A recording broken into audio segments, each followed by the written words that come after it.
এই জীবনে যতটুকু দুঃখ আমি পেয়েছি, সত্যি বলছি তার এক বিন্দুও বহন করার শক্তি আমার ছিল না। কখনো চাইলেই কাঁদতে পারিনি, কখনো কারো কাঁধে মাথা রেখে বলতে পারিনি আমি ভালো নেই। তাই নিজের ভেতরেই সব জমিয়েছি, হাসি মুখের আড়ালে, নীরবতার গভীরে। মানুষ ভাবে আমি শক্ত, আমি নির্লিপ্ত, আমি সব পারি, অথচ জানে না ভেতরে ভেতরে আমি কতবার ভেঙেছি। একা রাতে বালিশ ভিজিয়েছি, চোখের জল দিয়ে গোপনে যুদ্ধ চালিয়ে গেছি। আমি নিজেকে এতবার জোড়া লাগিয়েছি যে এখন নিজের আসল রূপটাই ভুলে গেছি। কখনো ভেবেছি হয়তো এই দুঃখগুলো সামলে নিতে পারবো, হয়তো সময় ঠিক করে দেবে সবকিছু। কিন্তু বাস্তবতা হলো আমি আয়ত্তের বাইরে দুঃখ ধারণ করতে করতে এখন নিজেই ধ্বংস হয়ে গেছি।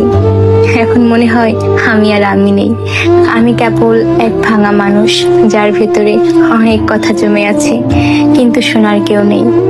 সবাই বলে খারাপ সময় সব সময় থাকে না, সময় ভালো হয়ে যাবে, কিন্তু কেউ বোঝে না সময় শুধু ক্ষত তৈরি করে, সেগুলো শুকায় না। আমি এখন কেবল একটি নীরবতা, মুখে হাসি, চোখে অন্ধকার আর মনে একরাশ দুঃখের বোঝা নিয়ে প্রতিদিন বেঁচে থাকার অভিনয় করে যাই। আমি ধ্বংস হয়েছি, তবুও মুখে বলি আমি ভালো আছি।